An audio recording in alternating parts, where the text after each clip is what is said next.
Get ready, 10 seconds, 5 seconds, start. Sir, a memorandum explaining the various provisions of the finance bill as originally presented has already been circulated to the honorable members along with the budget papers. The few changes since made in the bill by the Lok Sabha at the instance of the government are of a minor character.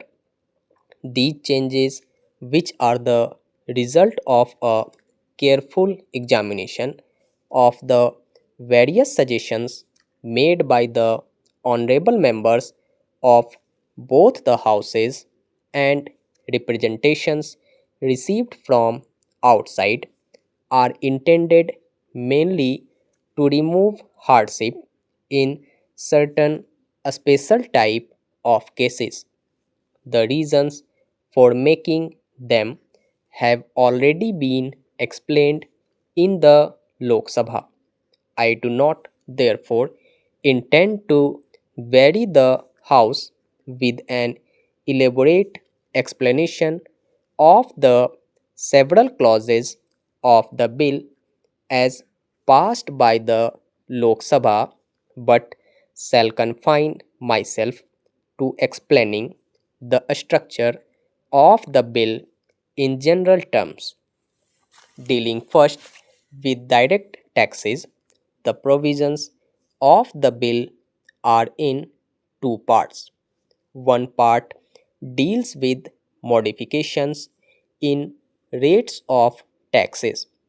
In this category are three provisions. One relates to personal taxes, in which a small increases have been made for incomes over rupees 70,000. Another change is a modification in the a scheme of corporation taxes. As explained in the budget speech, this scheme is an integrated whole, and the provision for a tax on the occasion of issue of bonus shares follows from the fact that the dividends are based not on capital employed but on the paid up capital. If, therefore, the base is widened by the issue of bonus shares and consequently the super tax payable is reduced on that account, it is only reasonable that a small tax should be charged on the occasion of the issue of the bonus shares themselves. The tax is not on the shareholder but on the company. The third provision relates to taxes on registered firms. The justification for this tax is to levy a small charge for the benefits that accrue to partners on account of their corporate functioning, in order that a small people may not be adversely affected. We have already changed the original provisions of the bill to the extent of having a free slab of the first 40,000 rupees of the income, which will be free from that tax. Now, equally important from the point of view of the revenue resources of the government are the other provisions of the bill. The most important of these provisions is the amendment of Section 34 of the Income Tax Act, by which powers are being taken in certain circumstances and with certain safeguards to reopen past cases of tax evasion since the end of the Second World War.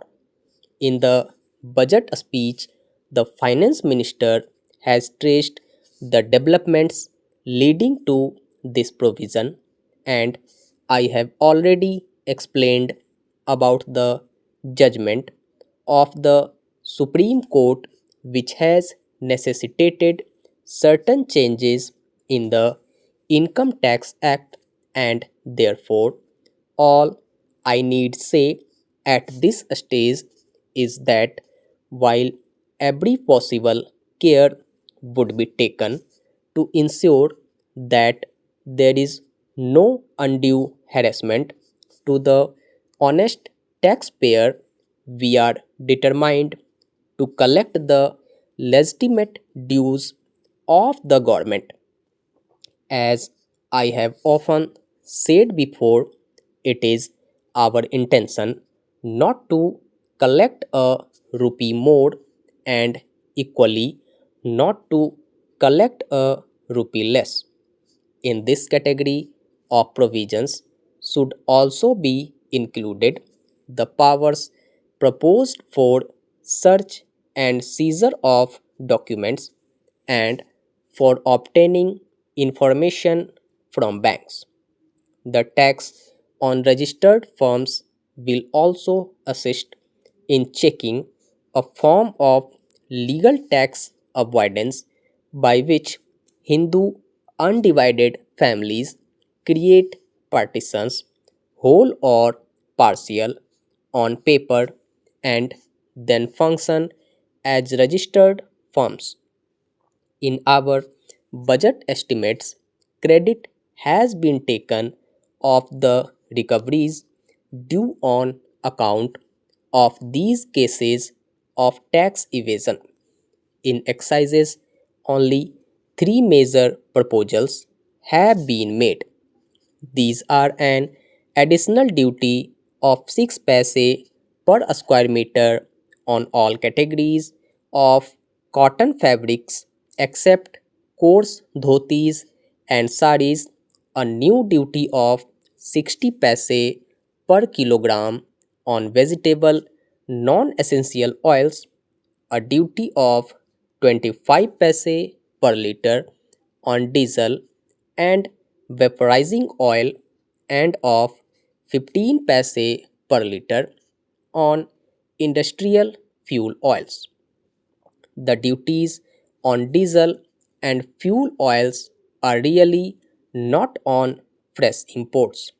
They are mainly a substitution of import duties of about an equal order, the revenue from which is being lost by total replacement of imports by indigenous production at the new refineries in Bombay. The House would be aware that since these proposals were first announced on the 20th February 1996, we have reduced the duty on cotton seed oil to one half, namely from 6 paise to 3 paise per lb, by way of a substantial incentive to the better and greater utilization of cotton seed. A considerable proportion of the oil content of which is now being wasted in the country. In regard to the duty on diesel oil, some anxiety has been expressed about its effect on the agriculturists. We are not satisfied that there is any need for relief.